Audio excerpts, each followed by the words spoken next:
Olá, sejam bem-vindos ao programa Palavra e Debate. Estamos aqui mais uma vez dando continuidade a um tema importante para que você tenha todos os lados, todos os conceitos ou todas as opiniões a respeito do tema. E hoje estamos na segunda parte do tema evangelização e seus métodos, para que você possa conhecer um pouquinho mais a respeito desse tema e também se inteirar de novas informações e tudo mais. E hoje, como nós anunciamos no programa anterior, nós vamos responder os seus e-mails. E já quero começar aqui, Rose, lendo o primeiro e-mail, para que você que esteja em casa também participe com a gente, tá? Mas você pode continuar mandando e-mails também, a gente vai ter um prazer imenso. Se a gente não conseguir responder hoje, com certeza responderemos por e-mail para você depois. E-mail em tela, a palavra em debate, @gmail.com. Rose, um dos e-mails que nós recebemos diz o seguinte: meu nome é Elisete, moro em Santo Amaro, sou evangélica há menos de um ano, mas gostaria de participar de algum trabalho de evangelização. Por isso gostaria de saber se existe uma melhor forma de evangelizar. Na minha igreja ainda não tem um ministério de evangelização. Que Deus abençoe vocês. Que Deus abençoe você também, Elisete. Elisete, eu vou te responder da seguinte maneira: você trabalhe com aquilo que você tem. Ela está dizendo, Verusca, que na igreja dela não tem um ministério de evangelização. Em primeiro lugar, eu quero dizer para você que a gente não precisa ter um ministério de evangelização na igreja para fazermos evangelismo. Porque o evangelismo ele pode ser feito por você mesmo. O ministério já está dentro de você. O poder de Deus já está dentro de você. Você já tem acesso a essa palavra que é capaz de convencer o homem do pecado, da justiça e do juízo, que é o que está escrito na palavra de Deus. Então, necessariamente, você não precisa ter um ministério de evangelismo.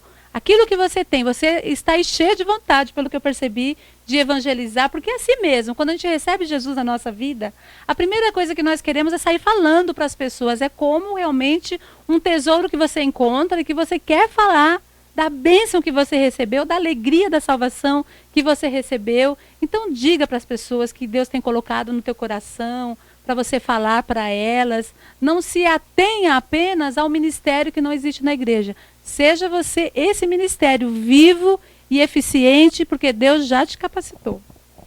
Outro ponto importante para você também prestar atenção é que a gente tem que ter algumas características que favoreçam a estratégia escolhida. Existem diversas estratégias de evangelismo, mas qual é o seu perfil emocional? Qual é o seu jeito? Você gosta de grandes coletividades? Você gosta de música? Você gosta de trabalhar individualmente? Qual é o seu jeito? Além dessa questão do jeito, do perfil, é necessário ter vontade. Como a Rose disse, se você não tiver vontade, fica difícil. Você pode ficar lá pensando diversas estratégias, pensando várias formas, mas não vai sair do canto. Sim. Aí vem as desculpas. Porque meu ministério não existe na igreja, porque ainda ninguém me chamou, ou então não me trouxeram uma carteirinha de missionário. Tem muito disso, né? Eu escutei outro dia algo que eu achei muito interessante. Ah, Verusca, mas eu não posso ainda começar a evangelizar porque eu não recebi minha carteirinha de missionário na igreja. É complicado também, né? Então eu entendo, eu não estou aqui dizendo que está certo ou errado a igreja que adota dessa forma, não vou questionar isso. Mas independente da escolha que a igreja tem nesse ponto, você dentro de você tem uma missão. Então, por mais que você não seja missionária de carteirinha, você é de coração. E espiritualmente foi escolhido para isso. E olha que quando você se coloca diante de Deus para ser usado, Deus vai usar. Outra questão que é importante a gente também prestar atenção, esquece o outro. Pense em você. Porque as pessoas ficam muito olhando para o lado, Rose. Ah, mas aquela pessoa evangelizou 10, então eu tenho que evangelizar 20. Não, mas ela não evangelizou, então por que eu tenho que fazer se ela não fez? Mas por que ela está no Ministério de Missões e eu não estou? Mas por que ela vai para a África e eu não? Então, é muito complicado as pessoas ficarem se pautando no outro. Então, entenda o seu chamado, o que Deus escolheu para você, qual é o toque que Deus está dando na sua vida. Se Deus te preparou para ir para a África, amém. Se te preparou para ir na rua da sua casa, amém. Se preparou você para começar a partir da sua família, amém. O importante é você saber o seu jeito e o que você realmente foi ali tocado por Deus para fazer. E pensar assim, né? Porque às vezes as pessoas elas querem ser aquele evangelista que ganhe multidões, como Billy Graham, como outros que ganharam multidões para Jesus. e fica esperando que tem esse dom e fica tentando muitas vezes, e se comparando, aliás, eu quero dizer, com essas pessoas. Só que é o seguinte, meu amado, a palavra de Deus diz que uma vida vale mais que o mundo inteiro. Então, uma alma que você ganha para Jesus, olha quanta transformação que já não vai acontecer na vida daquela pessoa. E quem sabe se através daquela pessoa, ela não seja esse grande evangelista, que tem esse grande ministério. E aí você foi instrumento para que aquela pessoa fosse alcançada. Às vezes a gente fica comparando, né? Se comparando, quantas pessoas você ganhou para Jesus, quantas você evangelizou e quantas de fato se consolidaram. Mas faça a sua parte. Porque o nosso papel é plantar, mas quem vai dar a colheita é o Senhor Jesus. A segunda pergunta diz o seguinte: olá, tenho gostado muito de acompanhar o programa, amo os temas, me chamo Rosângela e queria entender quando sabemos que estamos prontos para tentar evangelizar. Essa questão também de estar pronto é muito consistente, né? A gente escuta muito essa questão. A gente vê bastante essa questão. As pessoas, quando elas se convertem, elas acham que elas não estão prontas para sair, para falar de Jesus para sua família e tudo. Mas eu acho muito interessante aquela história da mulher samaritana, quando Jesus deu água para ela ali, estava falando da água que ele poderia dar para ela, que ela foi buscar a água, mas ele estava falando de uma outra água que daria salvação. Era uma água espiritual, né? Uma representação espiritual. E aquela mulher, ela entendeu o evangelho, ela entendeu, Verusca, a palavra naquele instante. E se você for ler a referência da mulher samaritana, você vai ver que ela saiu dali e ela ganhou toda uma cidade para Jesus. Agora me diz, aquela mulher tinha curso de teologia? Não. Ela conhecia a Bíblia? Não, porque ela era samaritana, ela não conhecia nada daquilo que estava sendo pregado e muito menos do evangelho que Jesus estava pregando naquele instante. Mas ela foi capaz de ganhar uma cidade inteira para Jesus. Ela não teve preparo. O preparo que ela teve foi a unção de Deus na vida dela. Né? O preparo que ela teve é que ela amou tanto aquela palavra que Jesus entrou ali na vida dela, aquela palavra lavou a vida dela, foi como água mesmo. E aí essa palavra foi o suficiente para aquela mulher ganhar uma cidade toda para Jesus. Ela foi movida numa compaixão tão grande que ela ganhou as pessoas para Jesus. Então, que preparo você tem que ter? Eu posso resumir esse preparo numa única palavra: compaixão. Compaixão pelas vidas que estão se perdendo. Vai, conta o seu testemunho. Se você falar como você se converteu, a transformação que Deus fez na sua vida já é o suficiente. Você usa um texto básico, certo? João 3,16, porque Deus amou o mundo de tal maneira que deu o seu Filho unigênito, para que todo aquele que nele crê não pereça, mas tenha vida eterna. Pronto, um versículo é o suficiente para você ganhar até, quem sabe, uma cidade para o Senhor Jesus. Amém. Deus capacita os escolhidos, isso é fato. Capacita. Mas você precisa se permitir a isso. Verdade. Glória a Deus. Vamos aos intervalos comerciais e voltamos daqui a pouco com o programa Palavra em Debate com você. A Igreja Internacional Água da Vida, dirigida por seus apóstolos Eliseu e Rose, convidam você e sua família para participar dos cultos, todos os domingos às 18 horas. E se você é jovem, aproveite, venha conhecer o culto jovem. A Rede Jovem acontece todos os sábados às 19 horas. Endereço: Avenida Guapira, 146, bairro do Tucuruvi, bem próximo à estação de metrô e ao shopping Tucuruvi. Que Deus abençoe vocês. Estamos esperando sua visita.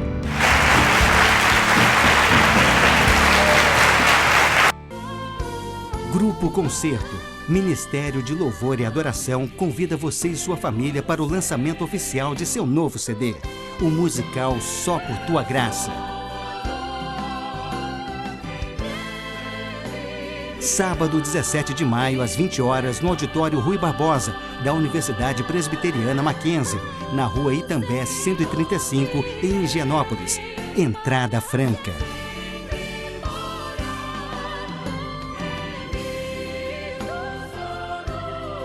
Que esse musical inicie em sua vida a transformação que somente a graça de Deus pode operar e termine no lar celestial, onde transbordaremos da graça maravilhosa. Venha celebrar conosco, Só por Tua Graça.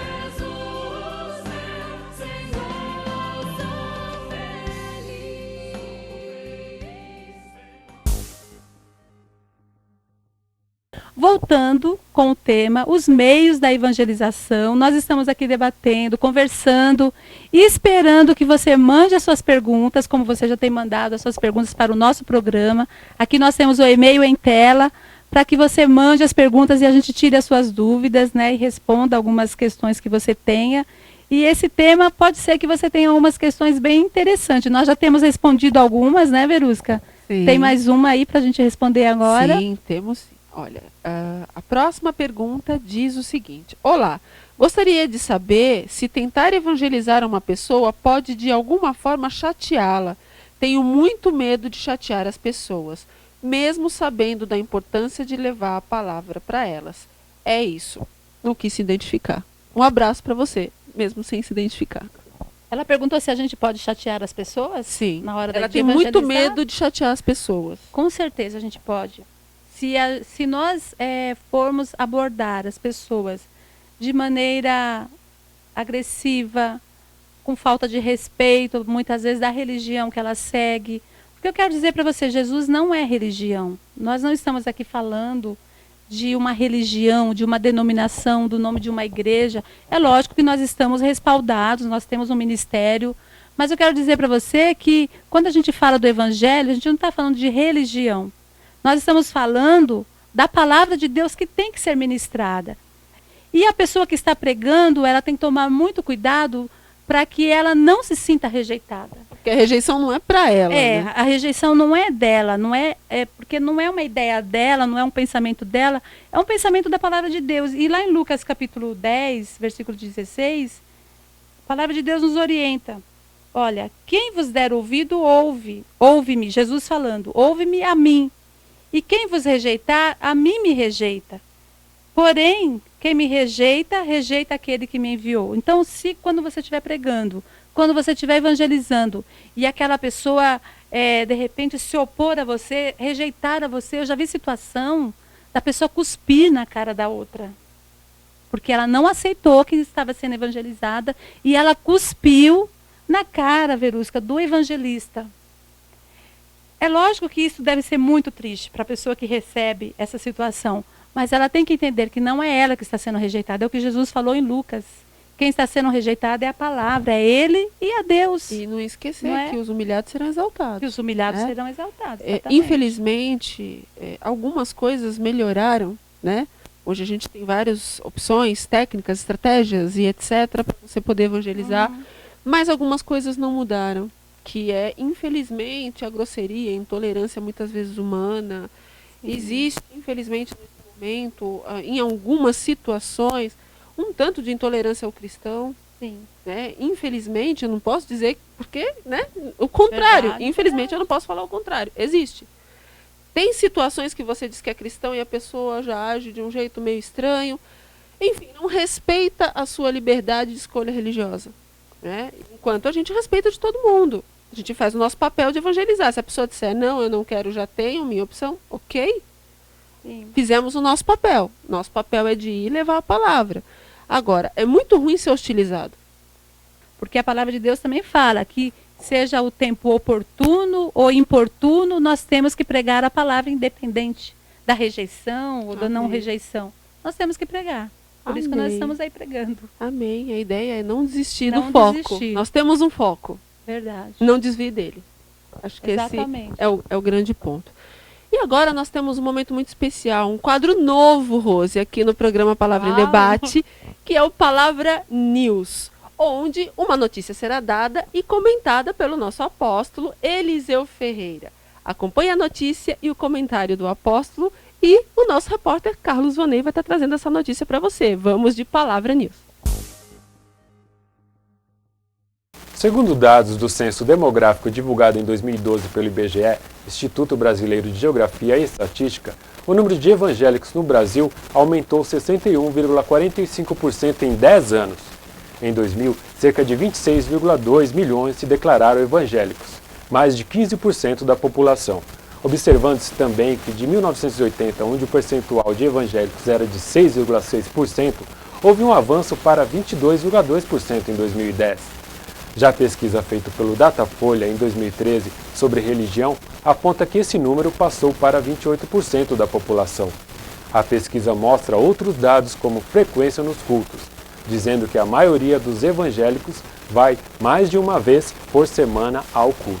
Tem uma contribuição mensal em média de R$ 70 por mês e cita também que 70% têm uma opinião parecida sobre o aborto, declarando-se contra. Constata que evangélicos têm mais filhos e indica que esse fator por si só já é suficiente para apontar que o número de evangélicos deve continuar crescendo. A evangelização com certeza deve ser um fator importante para isso. Mas antes de chamar o apóstolo Eliseu para falar sobre esse assunto, vamos ver uma entrevista com Arlisson, dando um grande exemplo de que, quando se quer, é possível contribuir para a evangelização. Arlisson, a gente está vendo que você está com a Bíblia. Você sabe o que é evangelização? Evangelização, sabe. Você já evangelizou alguém? Sim. E como foi? Na rua mesmo? Na rua. Na rua. E você parou a pessoa e falou de Jesus para ela? Eu te amo. É. Eu te amo. E você sente que a pessoa, ela a partir daquele momento, ela pensou sobre aquilo que você falou, ela foi buscar a Bíblia, ela foi para a igreja. Você sente que ela fez isso através da sua evangelização? Oi. Arlisson, obrigado pela sua participação. Apóstolo Eliseu, qual a sua opinião sobre essa notícia? Bom, eu gostaria de comentar essa notícia sobre dois aspectos. O primeiro é que a igreja evangélica não pode ficar acomodada diante do crescimento dos evangélicos no Brasil. Nós temos uma missão muito grande.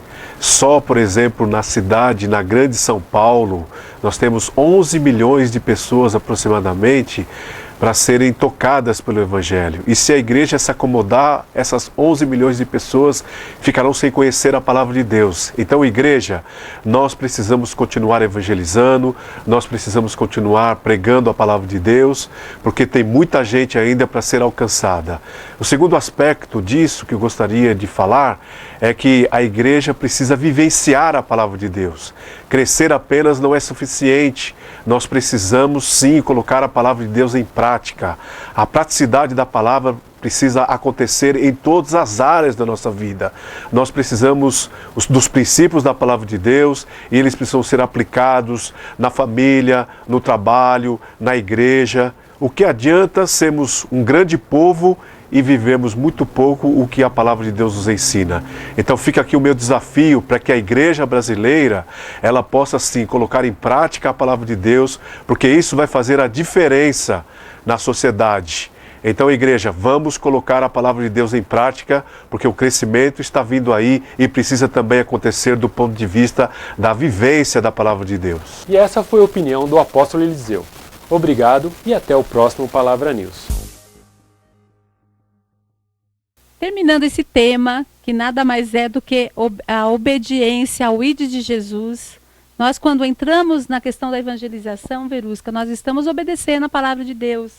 E obedecer a Deus é maravilhoso, nos dá um retorno, uma alegria muito grande, não é um retorno financeiro, mas é o retorno da alegria de você ministrar a palavra para as pessoas. Então eu acredito que esse tema, mesmo que você tenha tido um pouco de dificuldade de entender, de repente para você essa palavra é muito nova, mas eu tenho certeza que você foi muito abençoado com esse tema nessa tarde. Amém. Agora um momento muito especial, que é o momento da palavra de Deus.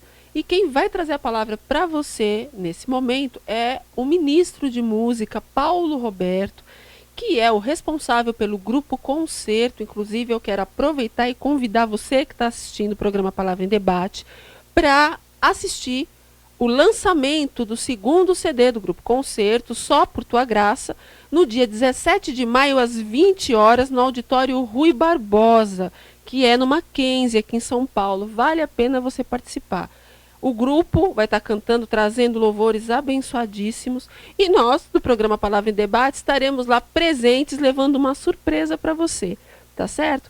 Quer conhecer o pessoal do programa Palavra em Debate? Compareça. Teremos um prazer muito grande de estar com vocês, prestigiando esse momento. Vamos de Palavra do Senhor.